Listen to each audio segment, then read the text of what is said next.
Happy Thursday, everyone. I hope you're ready for a great weekend. Let's talk today about how we read the Bible through the window of culture. This is often the most challenging for us because when we approach reading the Bible, its words and its language, we read them within our culture. You see, language is one of the clearest ways that you enter into a culture. Language is how we articulate our hopes and our dreams, our beliefs, our worldviews. And the Bible reflects the cultural worldview of the languages that it bore, specifically the world of ancient Israel and ancient Judaism. I love taking my groups when we are in Israel to tour the Church of the Annunciation in Jesus' boyhood home of Nazareth. In the courtyard of the church are artistic depictions of Jesus and Mary contributed by Christian communities from all over the world. I like to start my tour standing under the artwork from China, the Chinese Jesus and Mary. Of course, groups chuckle and laugh because we all know that Jesus looked like us, right? Wrong. Whenever we come to reading the New Testament, we need to understand that the world of ancient Judaism is the world of the New Testament. And what happens often is in the history of even Jewish and Christian dialogue, we use a lot of the same words, but we don't mean the same things by the words that we use. Let me illustrate this. So I'm going to tell you a little story. In medieval Europe, as many of you are aware, it wasn't necessarily a great thing to be a Jew living in a Christian village or city. So in one of the villages, there was going to be an ouster of the Jewish community by the Christians. And the Jewish community asked for a fighting chance. And so they decided that they were going to set up a debate between one of the monks that was from the abbey that overlooked the village and someone out of the Jewish community. But the rules of the debate were this: you cannot use any words. So they decided that the monk was going to go first. And he came out and said this, to which the Jewish man said this. And the monk said, to which the Jewish man held out his arms. And then the monk brings out the bread and the wine, and the Jewish man brings out an apple. The monk says he wins. So he goes back to the abbey, and all of his fellow monks ask, well, what happened? He said, I lost. I said, you lost? How did you lose? You're our greatest theologian. How did you lose? Tell us what happened. He said, I came out and said, there's only one God. And he said, yes, but he exists in three persons.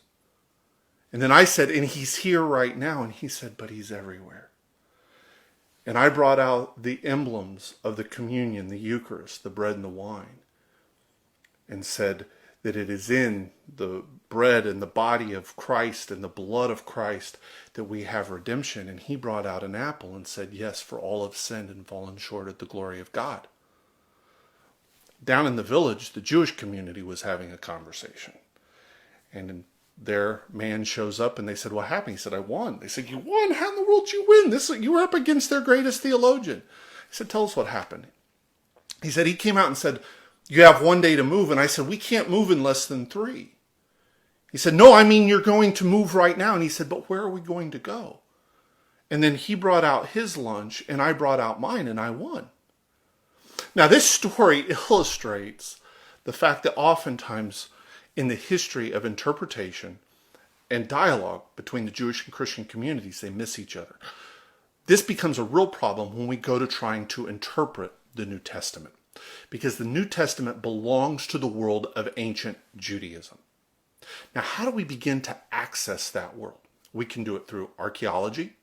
Archaeology provides us the material remains of the ancient land of Israel in the first century. We can see how they lived. We can see the utensils that they used. We can see even how religion impacted daily life. Another source, though, and a very important source, are ancient literary sources. Sources like the Dead Sea Scrolls. Sources like the Jewish Apocrypha and Pseudepigrapha. Sources like rabbinic literature. Sources like Josephus. Now, I'm not saying that you have to start out and read all of these at one time. That'd be too much. But you can start reading pieces of them. And here's the thing to do. When you begin to read the ancient sources, make sure you're continuing to read the New Testament. Because in doing so, what you're going to find is commonality of language. And remember that the New Testament is using the language the same way that ancient Judaism did, but not the same way we do. And so you pay attention to these things. Let me give you one example. In one of the chapters of the Jewish work known as the Mishnah, it's the earliest compilation of rabbinic oral law, called Avot, chapter 1, verse 1. It says that Moses received the Torah from Sinai. It's talking about the oral Torah, the oral law there. And he passed it on to Joshua. This language of to receive and to pass on is talking about oral instruction and oral transmission. If you open the New Testament, you'll see this in John's letters to the churches in Revelation. You will see this in Paul. You see this in Jesus, where you have this same language of to receive and to pass on. In fact, that's the language that Paul uses when he's talking about the Lord's Supper in 1 Corinthians. That which I received, I passed on. That's oral instruction. So as you're reading these Jewish sources, pay attention to the language.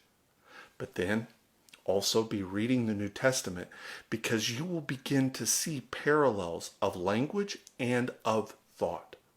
I'm going to share with you something that often we even find people who have gone and tried to study ancient Judaism, who are not able to really penetrate that world because they don't pay careful enough attention to the language. Yes, it helps if you know Hebrew and you know Greek, but you don't have to. Many of these sources are out there. They are translated. They're on the internet. They're in book form, and you can begin to read them and let the cultural window of the Bible open up before you. Check back with us next week as we have more tips on how to go about reading the Bible. Have a great weekend, everybody.